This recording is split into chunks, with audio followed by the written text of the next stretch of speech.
Baik, kami ucapkan selamat pagi, shalom. Shalom.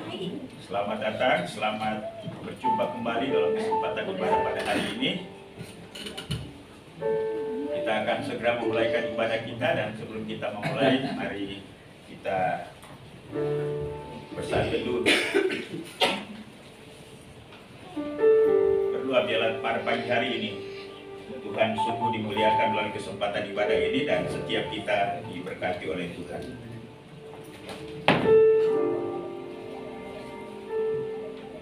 Mazmur nomor 150 ayat 1 sampai dengan ayat ke-6. Haleluya, pujilah Allah dalam tempat kudusnya. Pujilah Dia dalam cakrawala yang kuat. Pujilah Dia karena segala keperkasaannya. Pujilah Dia sesuai dengan kebesaran yang hebat. Pujilah Dia dengan tiupan sangkakala. Pujilah Dia dengan gambus dan kecapi. Pujilah Dia dengan rebana dan tari-tarian. Pujilah Dia dengan permainan kecapi dan seruli. Pujilah Dia dengan ceracap yang berdenting. Pujilah Dia dengan ceracap yang berentang. Biarlah segala yang bernafas memuji Tuhan. Haleluya. Baik, kita akan segera memulaikan ibadah kita pada pagi hari ini. Mari saya undang kita semua untuk bangkit berdiri.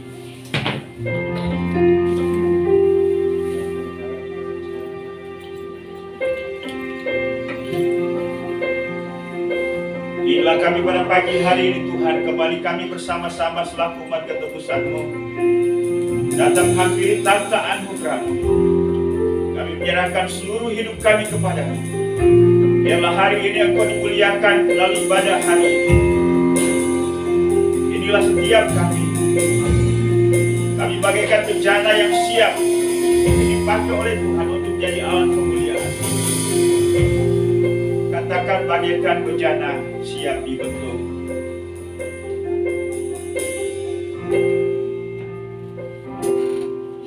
Bagaikan bejana siap dibentuk, inilah hidupku di tangan-Mu. Ku rapat kuasa Roh-Mu, ku dibaharui selalu.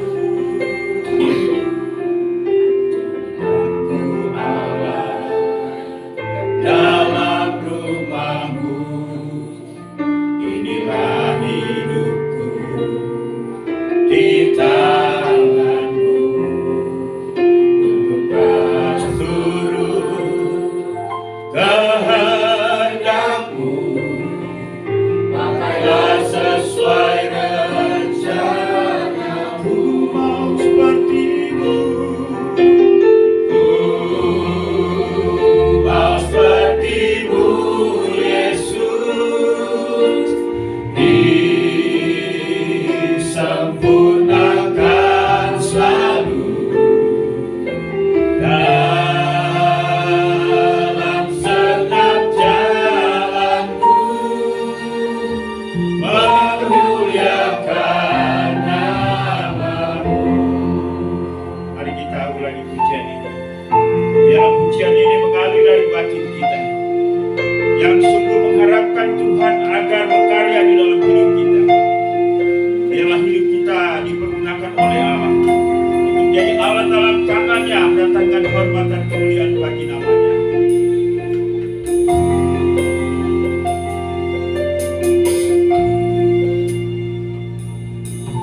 Bagaikan bencana siap dibentuk, demikian hidupku di tangan-Mu. Dengan urapan kuasa Roh-Mu, ku dibaharui selalu. Jadikan ku Allah dalam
Yesus Tuhan, mulialah namanya. Yesus Allahku, besar kasih-Nya, dahulu, sekarang, dan sampai selamanya. Kuasa-Nya tak pernah berubah. Yesus Tuhan, mulialah namanya. Yesus Allahku, besar kasih-Nya, dahulu, sekarang, dan sampai selamanya. Kuasa-Nya tak pernah berubah. Dia sanggup, Yesus sanggup melakukan perkara yang besar. Dia sanggup, Yesus sanggup memulihkan yang terluka, menyembuhkan yang terluka. Dia sanggup memulihkan hidup.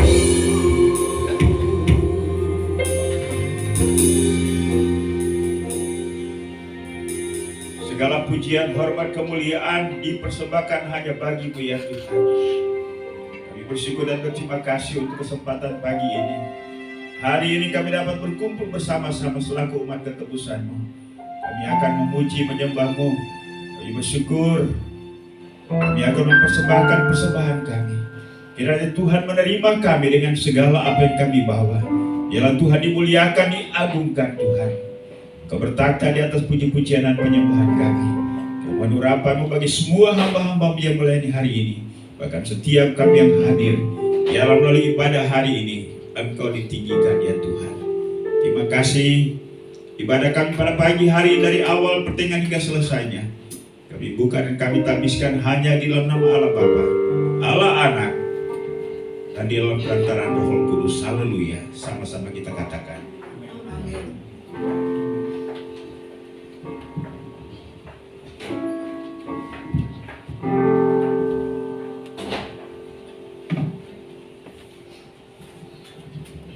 Saya menyapa sekali lagi, Shalom. Shalom.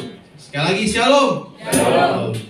Kita melanjutkan ibadah kita. Sebelumnya kita mau bersama-sama, kita mau masuki ke gerbangnya. Kita salami dulu kanan kirinya. Kita mau sukacita bersama-sama. Kita akan satu pujian masuki gerbangnya dengan hati bersyukur.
pujian kita angkat pujian Tuhanlah kekuatan dan mazmurku.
memuji dan memuliakan namanya, kita mau mendengarkan firman-Nya.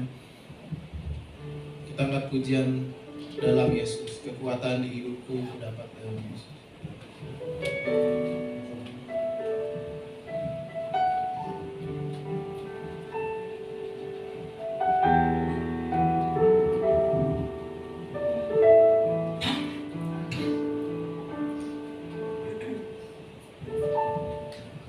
Kekuatan di hidupku, ku dapat dalam Yesus. Dia tak pernah tinggalkanku, setia menopangku. Berseru berharap dalam Yesus.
seluruh hidupku tak akan goyah selamanya.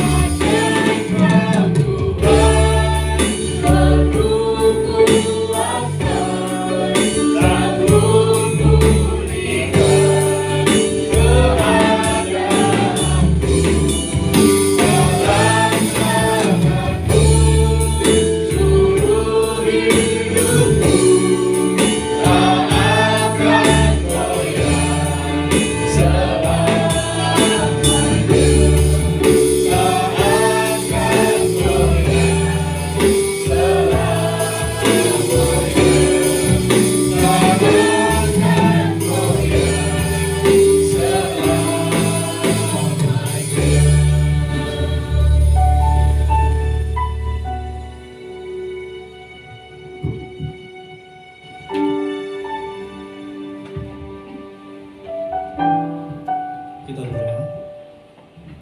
Makasih Tuhan untuk kasih setiamu kepada kami. Makasih untuk kasih-Mu yang terus mengasihi kami, pribadi-Mu yang selalu ada untuk kami, dan kami selalu dikuatkan setiap hari dengan semua pergumulan kami, dengan semua tantangan yang kami hadapi. Dan hari ini kami mau disegarkan oleh firman Tuhan, dan biarlah apa yang kami dengarkan pada hari ini menguatkan kami, mengingatkan kami kembali akan panggilan kami, dan kemudian kami melakukan semua prinsip-prinsip apa yang Yesus ajarkan kepada kami. Berkati kami semua, biarlah kami mendengarkan, fokus untuk beberapa menit ke depan. Kami tidak sibuk dengan handphone kami, dengan semua hal-hal yang mengganggu kami, dan berkati kami, berkati ruangan ini, lingkungan sekitar kami Tuhan. Dan hamba-Mu yang akan menyampaikan firman-Mu, biarlah menyampaikan sesuai dengan isi hati Tuhan kepada seluruh kami yang ada di tempat ini. Dalam nama Yesus Tuhan dan Juru Selamat kami sudah berdoa. Amin. Silakan duduk Bapak Ibu. Terima kasih teman-teman pemusik dan juga WL dan singer sudah memberkati kita di pagi hari ini. Shalom Bapak Ibu. Selamat pagi. Selamat pagi. Selamat pagi. Ya, kalau shalom kan itu bahasa Ibrani ya, itu salamnya orang Ibrani ya. Kalau selamat pagi itu salamnya orang Indonesia. Jadi Bapak Ibu kalau di gereja jangan sungkan menjawab selamat pagi ya. Itu sama nilainya dengan selamat pagi Horas, Yahoru ya.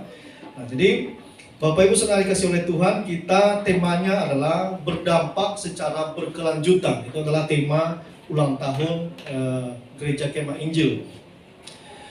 Nah, saudara kasih oleh Tuhan, kalau sadar atau tidak, kita hidup dalam dunia teknologi yang serba canggih untuk saat ini ya.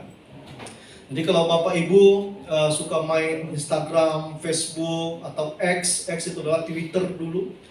Nah, jadi apa yang sering kita buka, itu yang akan sering muncul. Ya, misalnya Bapak Ibu lagi ngobrol nih, mau tidur ya, dengan suami atau istri, kita ngobrol-ngobrol, kita pengen banget ya punya baju itu, atau bapak-bapak bilang pengen punya sepatu kayak gitu. Coba perhatikan besok pagi Bapak Ibu buka sosial medianya, itu langsung muncul iklan sepatu atau apa yang Bapak Ibu sebutkan. Nah, Bapak Ibu pernah sadar nggak itu?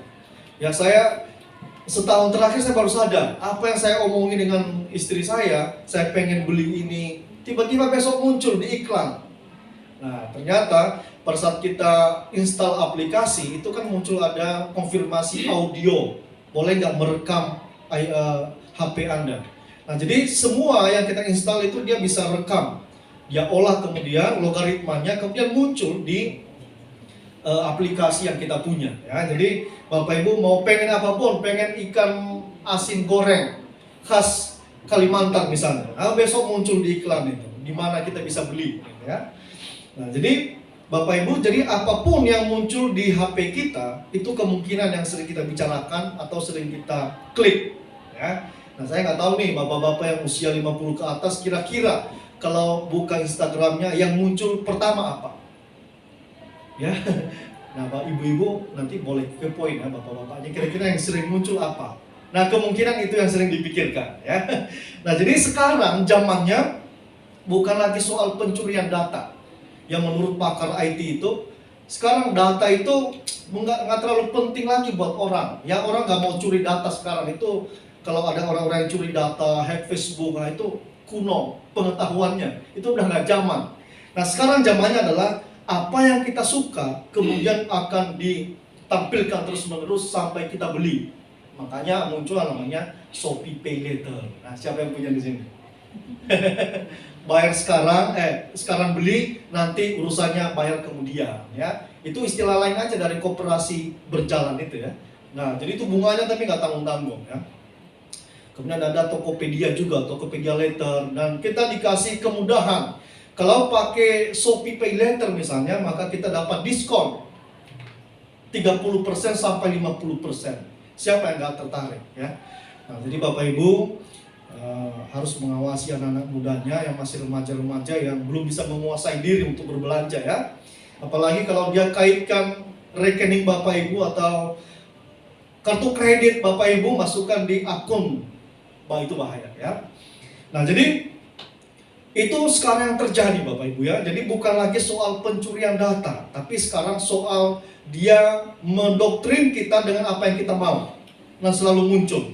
Kalau ke zaman dulu kan kita mau nyari barang yang susah, misalnya kita akan keliling ke Glodok, ya, macam-macam lah kita cari di toko-toko. Sekarang enggak, cari aja di marketplace Facebook semua ada, di Shopee semua ada, Tokopedia semua ada, ya. Tinggal tergantung apa yang kita butuhkan. Ya.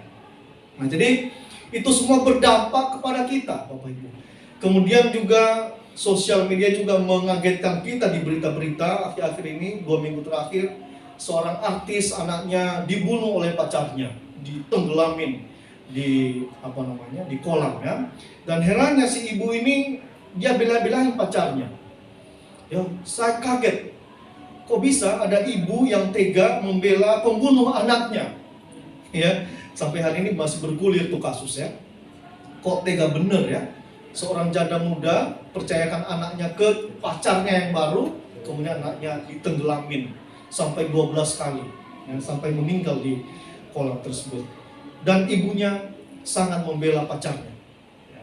Dan itu semua berdampak kepada kita. Sampai saya agak takut-takut. Ini anak saya nggak boleh deh pokoknya berenang kalau nggak ada saya pokoknya. Ya, karena itu mengganggu pikiran kita ya. Ya, walaupun itu omnya kah, saudara saya kah, saya nggak percaya. Pokoknya saya harus ada menyaksikan di situ. Ya, dan itu semua berdampak. Ya, jadi sosial media banyak negatifnya, tapi banyak juga dampak positifnya. Ya, ada orang berkata begini, jangan kasih sosial media, jangan kasih YouTube atau HP ke anak, nanti dia jadi bodoh, nggak pintar. Justru saya menentang itu. Tapi pemakaian yang cukup akan membuat anak juga pintar. Ya, anak saya dia masih 2 tahun, tapi pengetahuannya cukup luas. Dia sudah mulai tahu hal-hal baru yang saya belum tahu. Misalnya toko-toko kartun dia sudah mengerti. Ya saja waktu kecil nggak pernah nonton itu. Saya nontonnya apa itu? Wiro Sableng waktu saya masih kecil ya. Nah, ternyata pemakaian yang cukup itu membuat anak-anak kita justru pintar ya. Jadi ada dampak positifnya dan juga ada selalu dampak negatifnya, tergantung kita sebagai orang tua. Nah, jadi berbicara tentang berdampak, gereja juga harus terus berdampak di tengah-tengah dunia ini yang selalu mendominasi, mempengaruhi kita. Apakah gereja kemudian harus diam-diam saja di tengah dunia yang serba canggih ini? Enggak. Justru gereja, makanya dikasih tema adalah berdampak secara berkelanjutan. Ya, kalau teknologi itu dia naik terus, Bapak. Kecanggihannya dia naik, ya. Kayak AI itulah, Bapak Ibu nggak tahu udah pakai AI belum. Jadi kita ketik aja, kalau kami para pendeta nih misalnya, kita ketik aja, saya mau khotbah di Matius 5, 13-16. Nanti muncul semua tuh, poin-poinnya apa yang bisa sampaikan. Nah, tapi ingat, kita merenungkan untuk membuat khotbah dengan hanya ambil di Google, itu nilainya berbeda.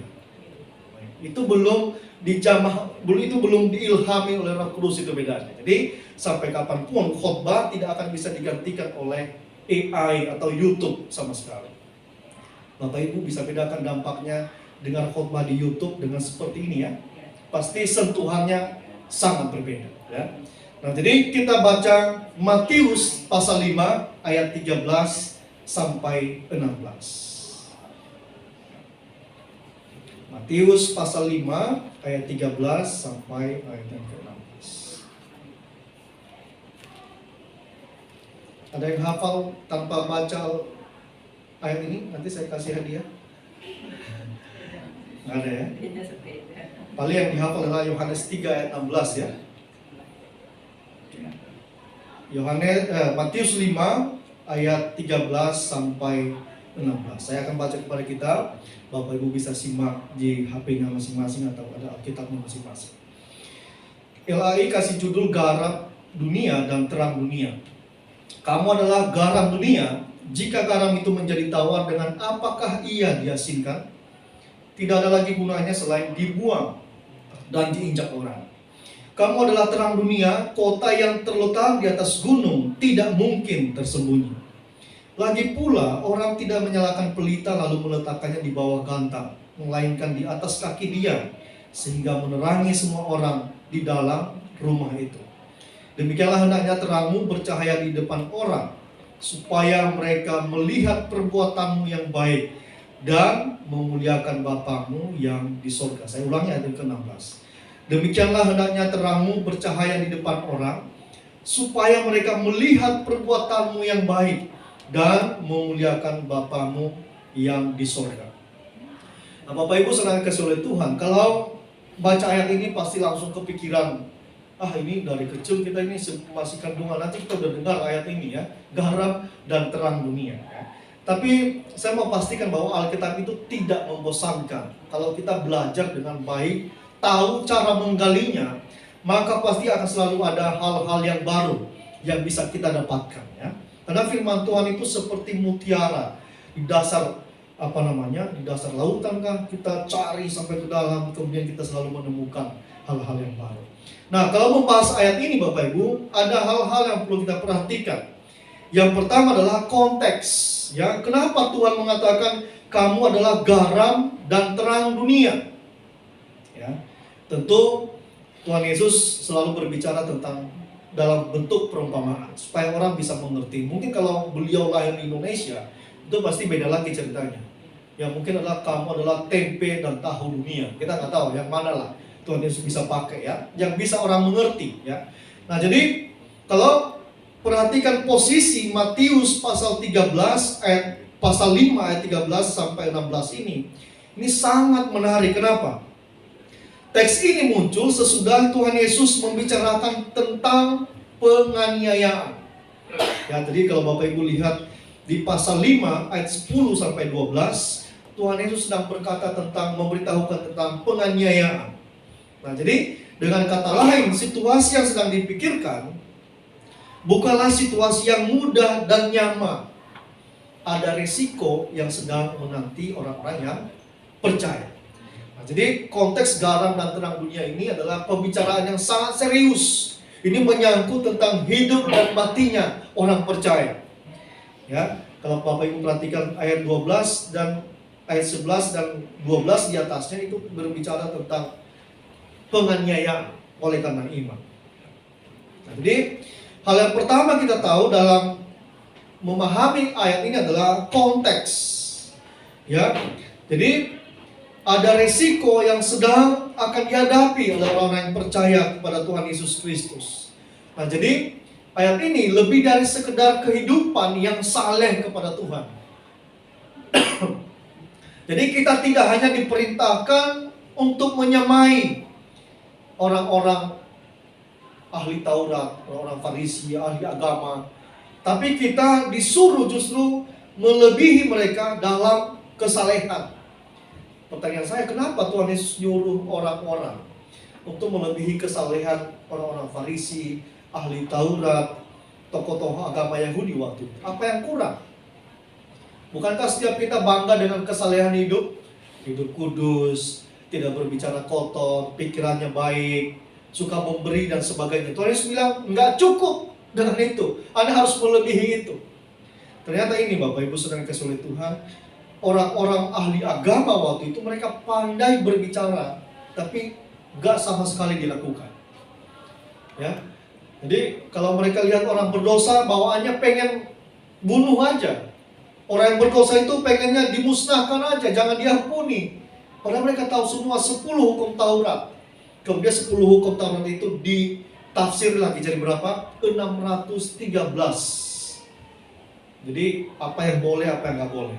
Bayangkan ya, dari 10 bisa ditafsir jadi 613 yang harus diikuti oleh orang-orang Yahudi waktu itu. Itu kira-kira kita di gereja ini ada berapa, maksudnya gereja lokal kita, ada berapa peraturan yang kita buat di sini? ADART kita ada berapa? Nggak akan lebih 50 paling ya. Tapi orang-orang Yahudi itu sampai 612 sampai 613 poin yang harus mereka ikuti. Tapi itu hanya sebatas supaya kelihatan rohani aja, nggak dilakukan, hidup rohaninya mati. Nah jadi saudara-saudara kasih Tuhan, Tuhan Yesus menuntut pendengarnya itu tidak sekedar saleh, tapi melebihi legalisme agama. Legalisme agama itu artinya kita harus ke gereja, duduk, tenang, nanti pulang, balik lagi ke mode kita aslinya. Tapi begitu di gereja di sini alim ya, seperti orang kudus ya. Tapi puji Tuhan kita semua di sini adalah apa yang tampil di sini juga di luar begitu. Amin ya. Amin. Kalau di sini ramah, saya yakin juga di luar ramah juga. Kok nggak amin ya? Saya yakin kalau kita di sini suka memberi, di luar juga suka memberi. Kalau di sini ramah, nggak suka galakin orang, saya yakin juga kalau di luar ada orang yang lewat depan rumah kita nunggu sebentar, nggak digalak-galakin juga. Amin ya. Atau dikasih, ngapain kamu di situ? Mau curi ya? Belum juga, baru berhenti sebentar ya. Nah jadi posisi semacam ini menyerahkan bahwa kehidupan kita akan selalu dipantau oleh orang lain. Ya, menjadi orang Kristen itu nggak enak. Karena kenapa? Fokus kita adalah berbicara tentang kasih. Ya, begitu sedikit melenceng dari ajaran kasih, orang mulai pertanyakan, kok kayak gitu ya? Nah, jadi membuat kita berada di puncak di mana orang akan sorot kita semua. Lampu itu menyorot kita semua, mata orang menyorot kita. Ya. Nah, kita tidak untuk diperintahkan untuk menyamai orang-orang ahli Taurat, tapi kita disuruh justru melebihi kesalehan mereka. Ya. Ini bukan tugas yang mudah bagi kita menjadi garam. Nah, jadi jika di tengah situasi yang mudah dan nyaman saja, orang-orang Kristen sering gagal memainkan peran sebagai garam dan terang. Ya, kita ini situasinya kan baik-baik aja ya. Bapak Ibu, kalau kami itu punya website di mana saya melayani itu. Website itu akan diupdate setiap hari di mana saja orang Kristen teraniaya.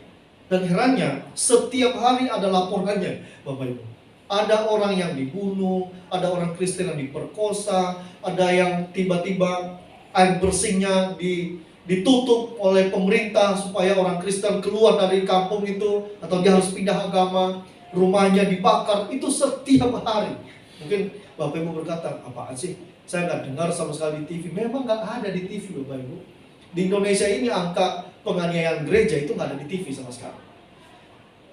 Ya, Bapak Ibu bisa cek kalau misalnya websitenya Setara. Setara itu juga dia sekuler, tapi mereka fokus untuk intoleransi. Itu bisa cek juga. Dan kami khususnya di Indonesia ini paling punya data akurat tentang hal itu. Nah, kalau Bapak Ibu suka melihat data, nah saya bisa kirimkan kepada Bapak Ibu setiap hari yang untuk bisa didoakan. Jadi situasi garam dan terang ini adalah kata Tuhan Yesus, kalau saja kita dalam kehidupan yang baik-baik saja gagal menjadi orang Kristen yang baik, yang berkenan kepada Tuhan, bagaimana nanti jika kita dalam penganiayaan?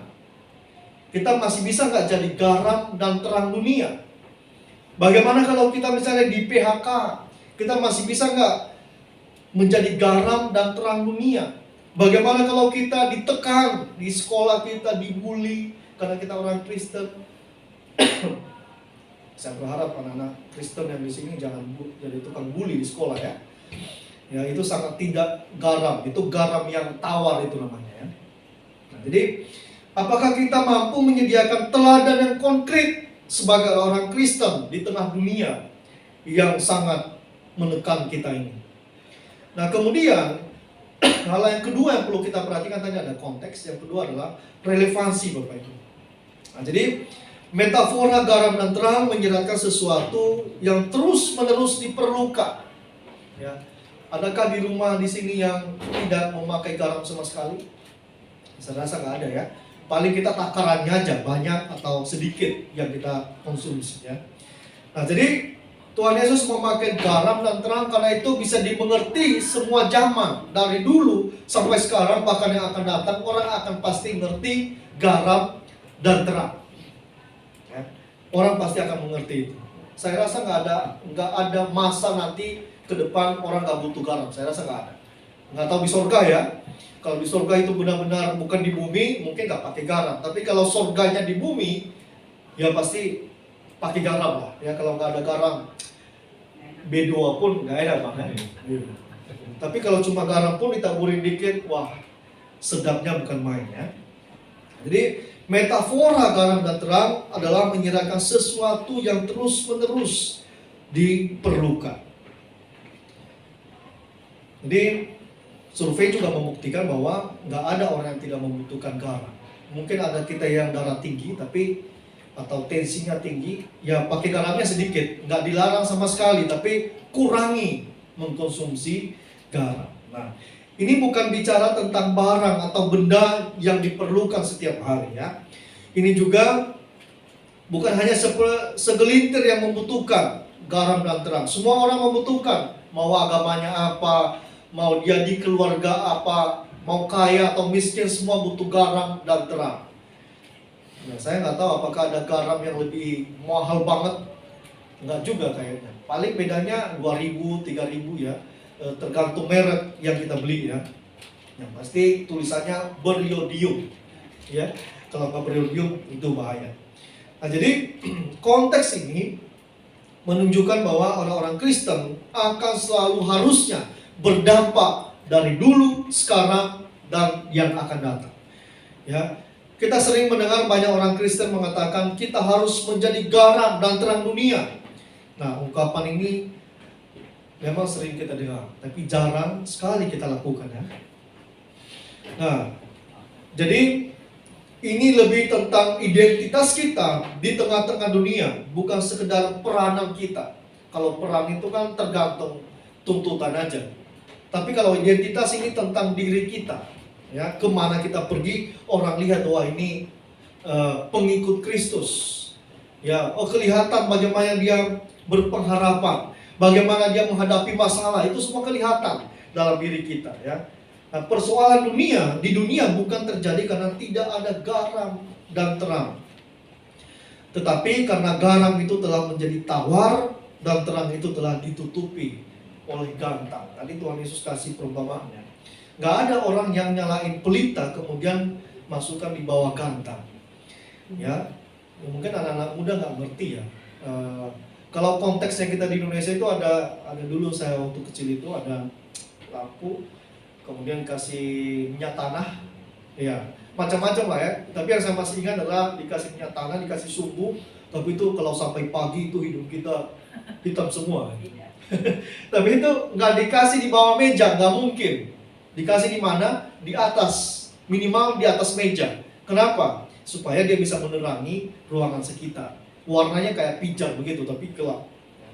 Anak-anak muda sekarang nggak ngerti itu ya. Tahunya kan listrik yang bagus terang ya. Kalau saya masih sempat lah ya. Ya mungkin nggak seperti Pak Agus dan Pak Radiman ya, Pak Gembala yang lebih pedih mungkin merasakan dibanding saya ya. Tapi saya masih sempat merasakan itu di kampung ya, pakai minyak tanah. Nah, jadi nggak mungkin terang itu harus ditutup-tutupin, justru dikasih di tempat supaya menerangi banyak orang. Nah, jadi kita ini memiliki identitas khusus, ya. Berdasarkan identitas itulah kita memainkan peran di dunia di mana kita tinggal saat ini, Bapak Ibu. Nah, jadi kita dipanggil untuk menunjukkan jati diri kita di tengah-tengah dunia ini. Ya, kita mempertahankan apa yang baik dan kemudian mencegah dari kebusukan. Ya, kita memberi rasa enak pada dunia ini melalui kesalehan hidup kita yang sudah diperbaharui oleh Kristus. Saya nggak tahu Bapak Ibu, sederhananya begini, dari semua istilah-istilah yang saya bacakan ini mungkin Bapak Ibu jadi pusing ya. Saya nggak tahu Bapak Ibu ada nggak orang-orang yang mengikuti Anda misalnya di tempat bekerja. Tapi saya lihat begini ya. Saya lihat ada satu keluarga Kristen dan ada mereka punya asisten di rumah. Dan ini 2 orang Kristen ini mereka punya anak, dia jaga anaknya, kemudian dia ngurusin rumah. Dan ini perlakuan mereka terhadap asisten ini minta ampun. Yang saya lihat mereka ini memperlakukan asisten ini yang orang M ya, asistennya masih muda sekali, masih umur 17 tahun. Seperti budak, ya. Dia nggak punya hak hidup sama, yang penting dia hidup gitu loh. Dia nggak boleh keluar refreshing, dia nggak boleh makan sebelum mereka datang, walaupun mereka harus datang jam 12 malam, dia nggak boleh makan. Kan dia harus ngurus anak, dia harus bersihin rumah. Dia nggak boleh makan Indomie yang ada di kulkas kalau dia lagi lapar. Dia harus, dan dia juga nggak boleh jajan, karena nanti ketahuan dianggap kok boros banget. Kamu saya pikir-pikir, saya ngobrol dengan istri ini, orang mau apa sih maunya gitu loh. Menuntut orang ini untuk melakukan pekerjaan sebaik-baiknya, tapi tidak diperhatikan isi perutnya. Nah makanya saya bilang istriku, kalau dia cerita dia lagi lapar, kamu jangan tanya mau makan nggak, langsung kasih aja, atau kasih dia uang untuk beli jajan. Dan puji Tuhan sampai hari ini dia berani ngomong. Dia selalu datang ke rumah kalau lagi lapar, saya lapar banget, kasihan banget, jam 5 sore itu belum makan. Kalau tuannya belum balik bekerja, nggak boleh makan siang. Yang punya di situ, yang punya mereka di rumah. Dan saya melihat ya, itu baru 6 bulan itu asistennya berganti 5 kali, nggak ada yang tahan sama sekali, dan karakternya nggak berubah sama sekali. CCTV di mana-mana, sampai di depan kamarnya dia, di depan kamar mandi semua CCTV. Ini saya bilang, ini orang maunya apa sih gitu loh. Ini orang sudah percaya Yesus nggak sih? Perlakukan orang dengan kasar. Tidak dikasih istirahat, weekend pun tidak diberikan kesempatan untuk pergi jalan sama temannya. Saya bilang harusnya dia masuk jemaat kita lah, biar saya bisa todong dia untuk tegur. Ya, saya gregetan lihatnya gitu Pak.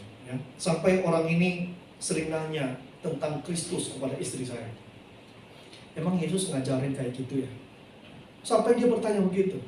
Perasaan kami nggak diajarin seperti itu, kasar, memperlakukan orang tidak adil. Tapi dia bilang, saya butuh kerjaan ini, orang tuaku butuh makan. Gajinya nggak seberapa Bapak Ibu. Gajinya cuma 1.800.000 satu bulan. Dia harus ngurus anak dan ngurus rumah. Tapi saya melihat keluarga ini, keluarga yang sangat masih muda, ini memperlakukan orang sangat tidak sesuai ajaran firman Tuhan. Nah, bagaimana dengan kita? Saya berharap kita semua yang ada di ruangan ini juga memperlakukan orang-orang yang bekerja dengan kita minimal sesuai aturan lah. Minimal kan ada aturan yang berlaku dari Kemenaker ya. Minimal hak-haknya dipenuhi lah. Jangan direbut hak-haknya dia, kasihan. Disitulah kita menjadi garam dan terang. Bukan di gereja, nggak perlu jadi garam dan terang di gereja ini Bapak Ibu. Kita semua udah jadi garam nih, udah jadi terang. Kita saling menggarami teman kita jadi asin, jadi nggak seru. Di mana kita bisa praktekkan garam dan terang? Di mana kita berdampak? Di tempat di mana kita bekerja. Atau pada saat orang kerja dengan kita bisa nggak tunjukkan bahwa kita ini orang-orang yang mencintai kebaikan, yang mencintai keadilan, yang bisa memberikan hak-hak orang sesuai dengan haknya. Bahkan sampai kemudian muncul dari 5 orang itu 3 orang yang kita dengar mereka bilang gak mau lagi sama orang Kristen kalau jadi asisten. Sampai ngomong begitu. Enggak, kami gak mau, trauma. Ya, wah saya lihat saya sedih banget gitu. Ya tapi saya memang gak pengen punya asisten juga gitu. Saya rasa kami gak perlu tampung mereka juga untuk jadi asisten karena kami gak butuh. Memang istriku masih bisa gitu. Tapi saya melihat bahwa orang-orang ini gagal menceritakan tentang Yesus kepada orang yang bekerja dengan mereka. Nah, sesuai kasih oleh Tuhan, seharusnya dunia belajar dari ajaran Kristen tentang kebaikan, kedisiplinan, tentang kejujuran dalam mengelola keuangan. Harusnya dunia ini belajar kepada gereja. Tapi saya lihat sekarang justru gereja banyak belajar di perusahaan, bagaimana mengelola perusahaan. Ya, tapi saya melihat ada satu gereja di Indonesia ini, dia justru gereja ini jadi kayak role model bagi beberapa perusahaan. Mereka datang ke gereja tersebut belajar leadership. Ya, mereka belajar bagaimana memimpin anak buah, bagaimana kita menjalankan aturan-aturan, dan menurut saya gereja ini sangat berhasil menjadi role model bagi dunia. Mereka lebih luas lah, khususnya di ibu kota ini.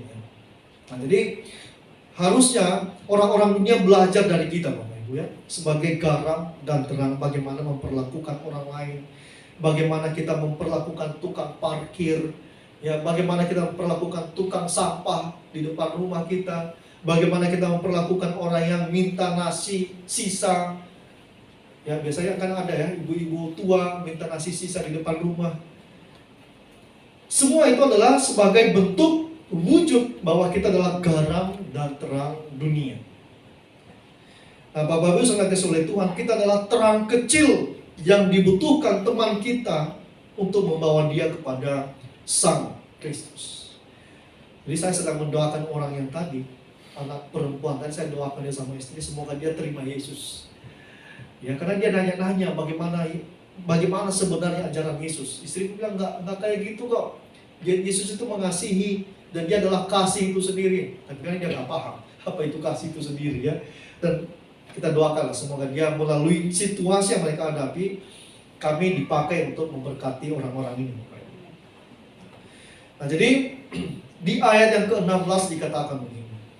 Demikianlah hendaknya terangmu bercahaya di depan orang, supaya mereka melihat perbuatanmu yang baik dan memuliakan Bapamu yang di sorga.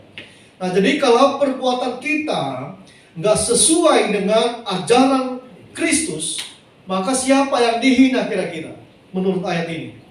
Ini kata Tuhan Yesus ya. Siapa yang dihina adalah Tuhan Yesus sendiri atau Bapa di sorga sendiri yang dihina. Ya, saya ulangi ya, demikianlah hendaknya terangmu bercahaya di depan orang, supaya mereka melihat perbuatanmu yang baik dan memuliakan Bapamu yang di surga. Kalau kita melakukan hal-hal yang benar, hal-hal yang baik, kira-kira siapa yang dipuji? Bapa di surga. Sebaliknya, kalau perbuatan kita tercela, tidak sesuai dengan firman Tuhan, mempermalukan Tuhan, siapa yang dicela? Bapa surgawi kita. Jadi sekarang kita yang ngatur nih, bagaimana pandangan orang kepada Tuhan yang kita sembah, itu tergantung perbuatan kita. Ya, anak-anak muda ya, anak muda dalam berkata-kata, bercanda ya. Saya melihat anak-anak muda itu kalau bercanda ya, campur-campur kebun binatang ya. Ya mungkin karena saya ini dari desa, saya nggak terbiasa bercanda seperti itu ya. Tapi buat saya agak risih aja. Masa sebut temannya binatang sih?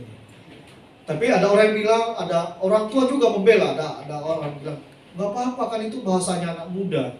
Tapi buat saya itu walaupun itu terbiasa, tapi kalau nggak benar harusnya kita nggak perlu keikutan.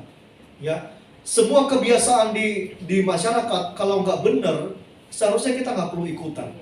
Ya, walaupun itu dianggap baik-baik aja. Misalnya panggil temannya anjing, babi. Kita bukan anjing dan babi, kita manusia. Walaupun itu dianggap candaan orang, itu kan canda jalanan. Oke, tapi kemudian itu akan berlanjut nyampe di rumah. Bayangkan kalau di rumah kita saling panggil-panggilnya kayak gitu. Wah, ini kebun binatang apa rumah tangga nih? Nah, jadi itu nggak perlu menurut saya, hal-hal yang nggak terlalu penting lah. Toh kalau kita nggak manggil teman kita binatang, kita nanti akan dianggap, wah lu culun, lu nggak keren. Nggak juga, itu nggak terlalu penting. Tapi menunjukkan kualitas diri kita sebagai orang percaya. Nah, jadi semua perbuatan kita akan memuliakan Bapa kita yang di sorga. Nah, saudara kasih oleh Tuhan, kita nggak akan bisa berdampak, gereja ini nggak bisa berdampak kalau pribadi kita nggak kita mulai perbaiki satu persatu.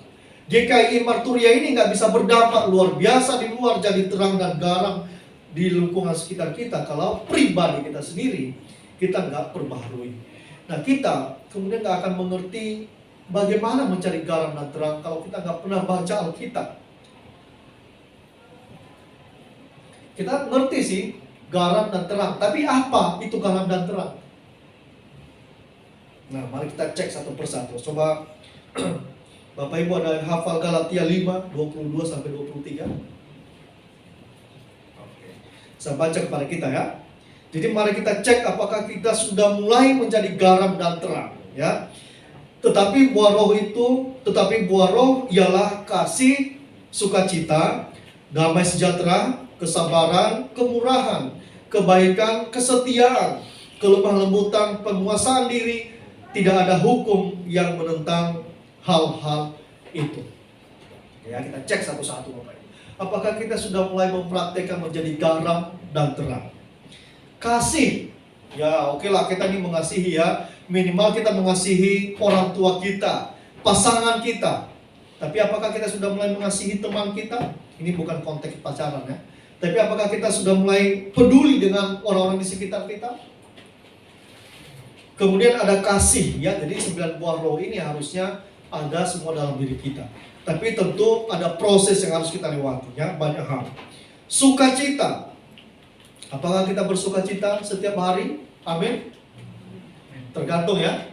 Kalau kita punya bisnis ya, kalau lagi jalan ya sukacita. Kalau enggak ya pasti secara manusia kita sedih ya. Aduh kok ini pelanggan kok nggak muncul-muncul gitu ya. Atau target pekerjaan kita dalam sebulan, seminggu nggak selesai, itu susah untuk bersukacita. Tapi itu proses. Kata firman Tuhan harus bersukacita. Wah, itu pergumulan lagi tuh. Harus kita cari tahu lagi kenapa saya harus bersukacita dan sebagainya. Kemudian damai sejahtera. Apakah di tengah situasi pekerjaan kita nggak suka, teman kita yang bosi di kantor, bos kita yang suka-sukanya dia saja, masih ada damai sejahtera enggak dalam bekerja ya? Anak-anak muda sekarang ini, termasuk saya ya mungkin,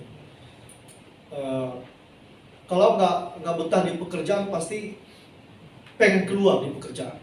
Ya.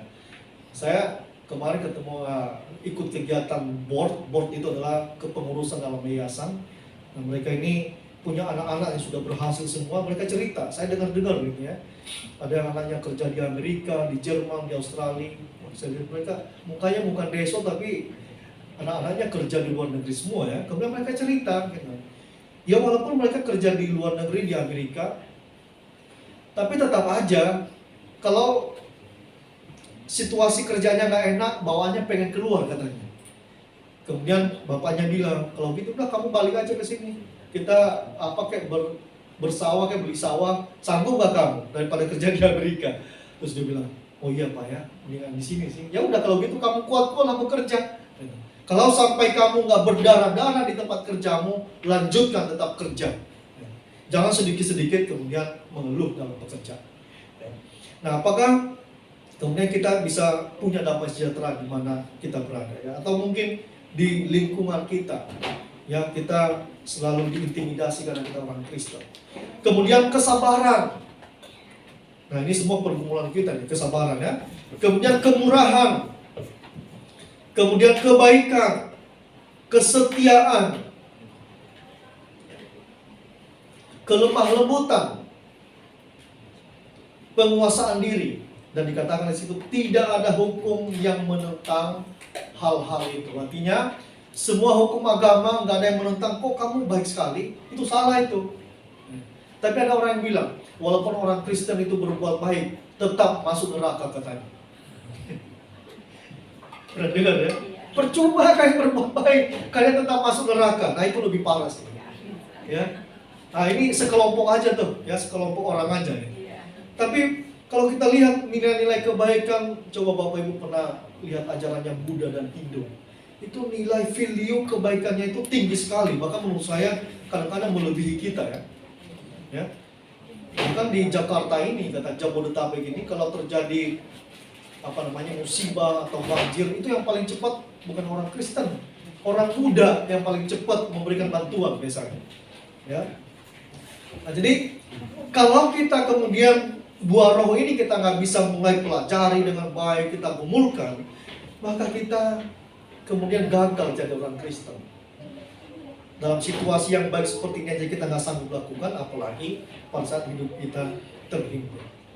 Nah, Bapak Ibu sekalian kasih oleh Tuhan, dari buah roh tadi ya saya baca lagi kepada kita. Tetapi buah roh adalah kasih, sukacita, damai sejahtera, kesabaran, kemurahan, kebaikan, kesetiaan, kelemah lembutan, penguasaan diri. Jadi ada berapa buah roh Bapak Ibu? Ada 9. Ya.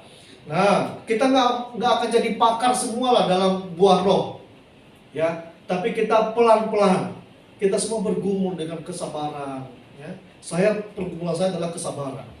Ya, saya bergumul juga dengan kelemah lembutan. Ya, saya akan lembut ini selain di gereja ya. Kalau di luar saya akan lembut kalau orang kelihatan wajahnya memang pantas dilembutkan. Itu pergumulan gitu. Kita melihat wajah orang dulu ini asik nggak orangnya, kalau nggak udah cuekin aja. Itu bergumul saya dengan itu. Ya. Kemudian penguasaan diri. Nah, aplikasi kepada kita pada hari ini. Biasanya saya kasih 3 poin, tapi hari ini 1 aja aplikasinya. Jadi dalam minggu ini pilih salah satu buah roh. Ya terserah mau kasihkah, sukacita dan sebagainya. Itu ada di Galatia 5:22 sampai 23 ya, Bapak Ibu. Nah, pilih salah satu buah roh dan mulai lakukan untuk 1 orang. Ya, lakukan itu selama 7 hari ke depan. Ya, misalnya pilih kemurahan. Jadi ini kalau dipraktekkan ini powerful ya, karena kita mulai menjadi garam dan terang dunia ya. Misalnya kemurahan, Anda melihat orang yang makanannya kurang. Ya. Kalau kita kerja di kantor dulu nih ya, kamu boleh masak mie dari rumah, lebihin sedikit. Kalau biasanya makan 1 bungkus, lebihkan 2 bungkus mie goreng. Dan kemudian kasih ke temanmu setiap hari. Ini kemurahan hati. Coba praktekkan. Dan kamu nanti lihat hasilnya seperti apa. Ya. Nah, kalau kita yang tinggal di rumah nih ya, sabar ya. Khusus bapak-bapak nih, sabar, terutama dipraktekkan kepada istri-istri. Oke? Coba mulai dipraktekkan mulai hari ini Pak. Nanti pulang ke rumah, ya kalau ibu mulai komplain taruh handuk sembarangan, sepatu sembarangan, atau pelihara burung tapi kotorannya kemana-mana, coba mulai sabar. Ya pada saat ditegur, baik terima kasih ya. Baik, dan coba kita lihat selama 1 minggu ke depan efeknya seperti apa, ya. Amin ya. Oke, amin. Kemudian untuk ibu-ibu, coba praktekkan minggu ini tentang kelemah lembutan, ya. Kepada yang punya pasangan, coba praktekkan selama 1 minggu aja nih, nggak usah setahun, seminggu. Mulai lemah lembut, pagi-pagi bikin kopi. Selamat pagi orang ganteng ya, misalnya kepada suami. Dan saya yakin bapak-bapak ya kita mulai botak pasti rambutnya numbuh kembali karena sukacita ya. Coba dibikin kopi ya, tapi gulanya jangan kebanyakan. Bagi kita yang nggak punya pasangan, mungkin dibuatkan kopi untuk anaknya laki-laki yang mau pergi bekerja atau anak. Coba mulai dipraktekkan kelemah lembutan ya. Dan saya minggu ini akan belajar tentang kesabaran. Mungkin dengan Pak Gembala kami akan belajar tentang kesabaran minggu ini ya. Saya tiap hari diuji kesabaran saya karena harus naik motor dari Bekasi sampai Fatmawati Jakarta Selatan. 33 kilo sekali jalan. Nanti pulangnya 66 kilo sehari. Jadi mari kita coba praktekkan minggu ini. Yang pertama tadi anak muda, coba kamu kasih bawa makan lebih. Kalau kamu biasa bawa nasi goreng, mie goreng 1, coba bawa 2. Kamu cari temanmu yang mungkin nggak pernah sarapan karena orang tuanya nggak mampu untuk beliin dia Indomie. Ya. Dan kita lihat, kalau kita kemudian berhasil satu persatu kita berdampak, maka saya percaya keluarga kita akan menjadi garam dan terang. Kemudian kalau keluarga GKI Marturia mulai berdampak, maka pasti gereja ini akan berdampak lebih baik. Itu nyata ya, dampak itu nyata. Itu bukan sekedar ajaran yang ajarkan khotbah di sini. Kalau kemudian gereja ini berdampak berkelanjutan, maka saya percaya Kemah Injil akan menjadi gereja yang sabar, menguasai diri, ibu-ibunya perkawan terkenal dengan lemah lembut. Karena dimulai dari mana? Dari rumah. Pak Eko sepertinya sangat terkesan, Pak. Ya, kita punya pergumulan yang sama, Pak. Ya, nggak mungkin di perkawan akan lemah lembut kalau tidak dimulai dari rumah, nggak bakalan. Ya. Kemudian kita mulai mempraktekkan kemurahan, kesabaran satu persatu. Jadi nanti minggu depan mungkin bisa direview Pak Gembala, ditanya hasilnya apa dalam 1 minggu ini. Mungkin 2-3 menit pada saat sebelum Bapak mulai khotbah. Dan kita lihat seperti apa hasilnya. Supaya kalau itu berhasil, kita lanjutkan di buah roh yang lain. Karena masih 9, masih 8 lagi. Jadi dalam 9 minggu kita mempraktekkan buah roh ini. Dan kita lihat apakah kemudian kita menjadi punya dampak yang berkelanjutan. Amin. Oke, jangan lupa ya, dicatat ya. Oke, nanti saya ingatkan Bapak Ibu di grup ya. Tanya ke suaminya dulu, Pak. Iya. Udah lama itu di rumah. Garansinya seperti Iya, betul. Baik, jadi kiranya firman Tuhan ini menolong kita untuk kemudian kita memahami firman Tuhan, kita bisa lakukan dalam kehidupan kita sehari-hari. Mari kita berdoa. Bapak Surgawi, kami seringkali mendengarkan firman Tuhan setiap minggu, bahkan mungkin setiap hari kami membaca renungan. Dan mungkin itu sedikit yang kami lakukan dalam kehidupan kami. Dan kami hari ini mau belajar untuk melakukan buah roh. Kami tahu mungkin kami bisa gagal, tetapi kami nggak mau berhenti. Kami mau mencoba untuk menjadi orang sabar, orang yang penuh kasih, orang yang lemah lembut, orang yang penuh dengan sukacita, memberikan semangat kepada sesama kami. Dan biarlah kami kemudian membangun diri kami semakin bertumbuh di dalam Kristus. Dan kemudian kami percaya bahwa keluarga kami akan dibangun juga. Dengan begitu juga gereja kami akan semakin berdampak. Dan kemudian gereja Kemah Injil Indonesia akan semakin berdampak di tengah-tengah dunia, khususnya di masyarakat Indonesia.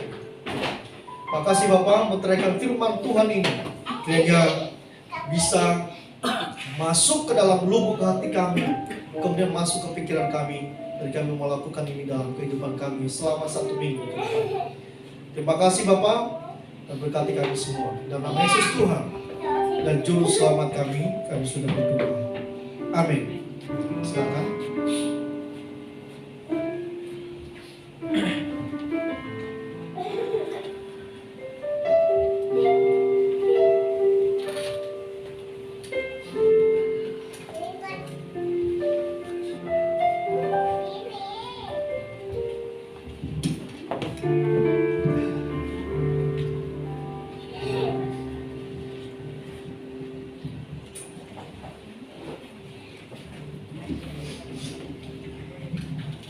Terima kasih buat firman-Nya, hambanya Pak Yaman, terus berkati. Kita akan memberikan persembahan.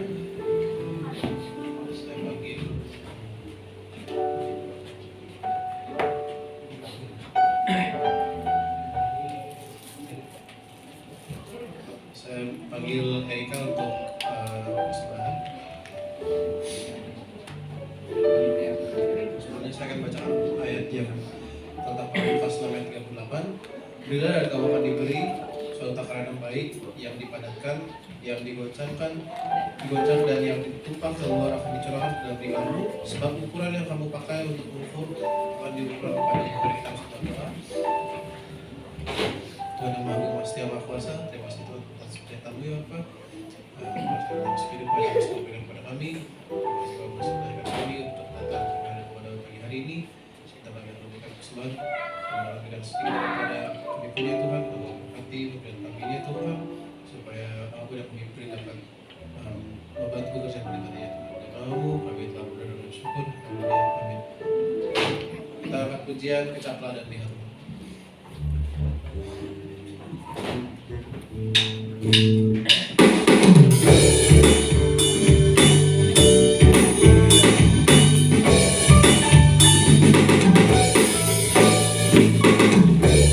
Jangan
Kita nyanyikan hormat bagi Allah Bapa, hormat bagi anaknya.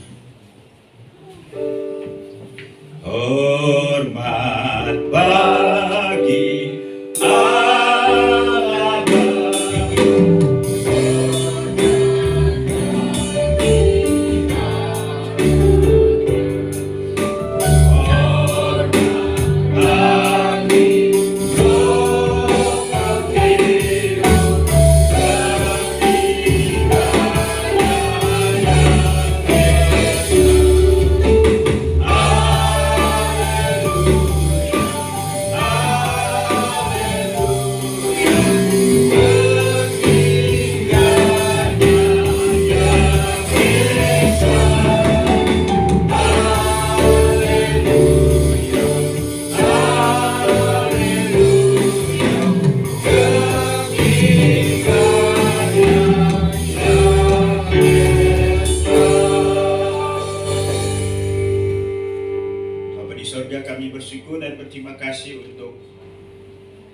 Terlaksananya ibadah kami pada hari ini. Tuhan sudah menyertai dan memberkati dari awal, pertengahan hingga menjelang selesainya. Kami bersyukur kami dapat menikmati kebersamaan kami dengan Tuhan. Kami dapat menikmati kebersamaan kami sebagai keluarga Allah. Terimalah semua puji-pujian, penyembahan, persembahan, ucapan syukur kami hari ini. Biarlah Tuhan ditinggikan, dimuliakan. Terima kasih juga untuk semua hamba-hamba yang Tuhan sudah pakai dalam pelayanan hari ini, yang menyampaikan firman-Mu, hamba Pak Yaman, juga Chris yang telah memimpin kami dalam puji-pujian, sehingga pemain alat musik, kolektan, penyambut jemaat multimedia. Tuhan yang Kau berkati, dan biarlah kami tetap setia melayani Tuhan bahkan sampai akhir hayat kami. Maka terima kasih juga untuk seluruh jemaat yang telah berkesempatan hadir pada hari ini. Biarlah kami boleh bersuka cita melalui ibadah hari ini. Bapa di surga, kami terus berdoa untuk pertumbuhan iman rohani kami. Biarlah kami semakin hari semakin mengasihi Tuhan. Dan kasih itu kami buktikan dalam praktek hidup kami. Hidup dalam kebenaran, hidup dalam ketaatan, hidup dalam kesetiaan, hidup menghasilkan buah roh. Demikian pun juga kami mampu mengatasi segala persoalan dalam hidup kami. Terima kasih Bapa di surga. Saya berdoa juga untuk kehidupan rumah tangga, hubungan suami, istri, anak, orang tua. Tuhan tolong kami supaya kami dapat menjalani kehidupan Kristus. Dan dengan demikian kami dapat menjadi berkat baik di rumah tangga kami. Bahkan dengan siapapun juga. Bapa di surga, kami juga mau berdoa Bapa untuk jemaat Tuhan yang mengalami gangguan kesehatan, sakit. Mari Tuhan Engkau jamah sembuhkan mereka. Saya berdoa buat hamba-Mu Ibu Yani, juga anak-anak, baik itu Fania, Fariel, Tuhan menjamah menyembuhkan mereka. Juga kami mau berdoa buat hamba-Mu Ibu Asyu, Paradiman, Ibu Marta, Ibu Lia. Tuhan Engkau jamah hamba-hamba-Mu sehingga mereka sehat pulih, nama Tuhan dipuji dan dipermuliakan. Bahkan juga Bapak Ibu yang lainnya, walaupun kami tidak menyebut nama mereka satu persatu, tapi jika hari ini mengalami gangguan kesehatan, Tuhan jamah dan sembuhkan mereka. Bapa di surga, kami bersyukur bersama dengan hamba-Mu Ibu Vivi. Di malam minggu ini Tuhan tambahkan usia setahun lagi. Tuhan berkati hamba-Mu dalam usaha dan pekerjaan yang ada di Amerika. Dan biarlah bersama dengan keluarga Pak Agus dan anak-anak, mereka menikmati damai sejahtera walaupun berlainan tempat. Tapi kasih Allah tak menyatukan mereka. Terima kasih juga untuk anak kami Christopher, di mana Tuhan tolong sehingga ketambahan usia setahun lagi. Terima kasih untuk pendampingan, penyertaan, perlindungan Tuhan dalam hidupnya. Bahkan sampai dengan hari ini, kasih setia-Mu tidak pernah berkurang. Tuhan berkati Chris dengan umur panjang, keberhasilan dalam pekerjaan. Demikian pun juga Tuhan siapkan teman hidup yang seiman dan sepadan. Tuhan juga berkati orang tua Pak Bintoro dan Ibu Roh, dan biarlah keluarga ini semakin setia dengan Tuhan. Terima kasih Bapa di surga. Kami mengucap syukur juga dengan anak kami Jen, di mana Tuhan sudah tolong sehingga dapat menempuh ujian meja, mempertanggungjawabkan karya ilmiah, dan Tuhan tolong supaya Tuhan juga siapkan pekerjaan yang sesuai. Terima kasih juga untuk seluruh jemaat-Mu yang mengalami kasih karunia Tuhan apapun bentuknya. Walaupun kami tidak menyebut itu satu persatu, tapi dari lubuk hati kami naik ucapan syukur kepada Tuhan. Tuhan terima semuanya itu. Bapa di sorga, kami berdoa juga untuk rencana pemberkatan pernikahan Stefanus dan Irene pada hari Sabtu. Tuhan Engkau memberkati semuanya. Keluarga, Tuhan juga memberkati baik pemberkatan maupun juga acara Rahmat Tamah. Tuhan Engkau memberkati semuanya, dan biarlah melalui acara ini mereka semakin setia dengan Tuhan, dan mereka juga mengalami berkat Tuhan. Ya Bapa di sorga, kami mau berdoa untuk jemaat Tuhan yang mengalami pergumulan. Tuhan Engkau memberkati mereka, baik itu masalah apapun kami serahkan dalam tangan-Mu. Khususnya untuk pekerjaan jemaat-Mu, Tuhan Engkau memberkati, supaya mereka boleh diberkati secara ekonomi dan keuangan, dan mengalami kecukupan setiap hari. Nama Tuhan dipuji dan dipermuliakan. Anak-anak kami yang bersekolah, kami mohon hikmat akal budi, kepintaran supaya mereka boleh berhasil selesai kuliah tepat pada waktunya, dan mereka memperoleh pekerjaan yang sesuai. Kami berdoa buat jemaat Tuhan yang tidak bersama dengan kami karena mereka berada di tempat yang lain. Kami berdoa untuk Pak Kodi yang ada di Bogor, anak kami Aldo yang ada di Bandung, Bernadette yang ada di Itali, hamba-Mu Pak Thomas yang ada di Baghdad. Tuhan yang Kau memberkati. Juga hamba-Mu Ibu Vivi, Ine, Alvin, Tirta, Claudia, Pak Yosef yang ada di Amerika. Tuhan yang Kau memberkati mereka juga dalam pekerjaan mereka. Demikian pun juga dengan Ibu Wulan. Tuhan yang Kau memberkati yang ada di Jepang. Tuhan yang Kau memberkati hamba-hamba-Mu di mana saja mereka berada.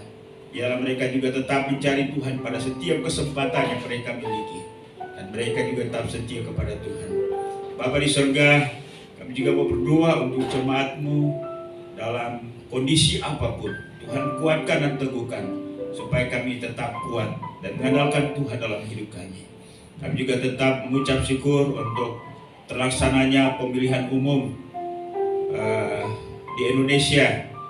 Biarlah Tuhan Engkau tetap menjaga situasi yang kondusif bagi bangsa ini, yang sementara menantikan hasil pemilu, pengumuman dari KPU, baik itu hasil pemilihan presiden, anggota DPR, baik pusat, provinsi, kota madya, kabupaten, bahkan juga DPD. Dan biarlah siapapun yang terpilih nantinya, biarlah mereka dapat membawa amanah Tuhan untuk bekerja mendatangkan kemaslahatan bagi bangsa ini. Terima kasih. Kami berdoa untuk Gereja Kemajuan Indonesia baik pada tingkat pusat, wilayah, daerah sampai pada gereja-gereja lokal.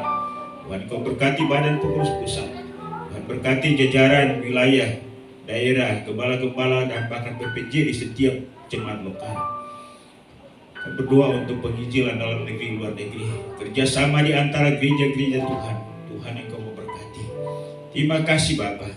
Demikian pun juga berdoa untuk pemerintah yang ada, presiden dan wakil presiden, para menteri, semua jajaran pemerintah dari pusat sampai ke daerah, semua lembaga tinggi negara, TNI, Polri.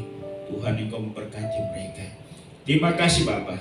Kami mengucap syukur untuk persembahan jemaat-Mu pada hari ini. Tuhan yang Kau berkati, dan biarlah persembahan ini adalah merupakan wujud tanggung jawab kami atas berkat-berkat Tuhan, ketaatan dan kesetiaan kami terhadap firman-Mu, juga kasih setia kami kepada Tuhan. Dan Tuhan Engkau menerima semua persembahan ini menjadi kesukaan bagi Tuhan, dan Engkau membalas berlipat kali ganda sesuai dengan janji firman-Mu. Dan biarlah keuangan ini dapat mendukung pelayanan pekerjaan Tuhan dalam jemaat-Mu ini. Kami juga berdoa untuk jemaat-Mu yang sudah berjanji mendukung pengadaan tempat ibadah bagi tahun ini. Tuhan Engkau berkati, dan apa yang kami janjikan kami dapat tepati itu. Dan apa yang menjadi kebutuhan untuk tempat ibadah kami dapat tercukupi. Nama Tuhan dipuji dan dipermuliakan. Bapa, inilah doa kami pagi ini. Biarlah nama Tuhan saya dipuji dan dipermuliakan. Kami bawa semuanya ini dalam satu nama yang maha kuasa, yaitu Yesus Tuhan dan Juru Selamat kami. Haleluya. Bapa, terima kasih. Bapa, Bapa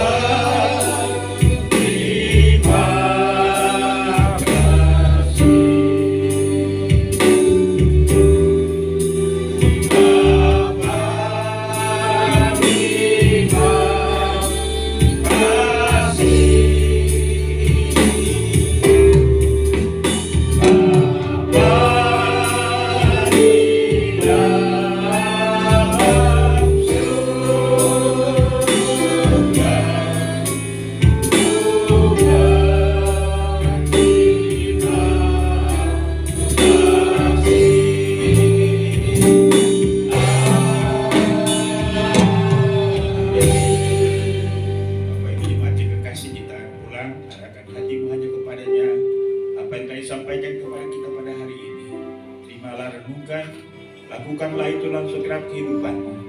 Dan biarlah kasih karunia daripada Allah Bapa, anugerah dan damai sejahtera dalam nama Tuhan Yesus, serta pimpinan penghibur dan pertolongan Roh Kudus menyertai kita sekalian hari ini, bahkan sampai Maranatha. Yesus datang untuk menjemput saleh-salehnya. Haleluya. Sama-sama kita katakan. Amin.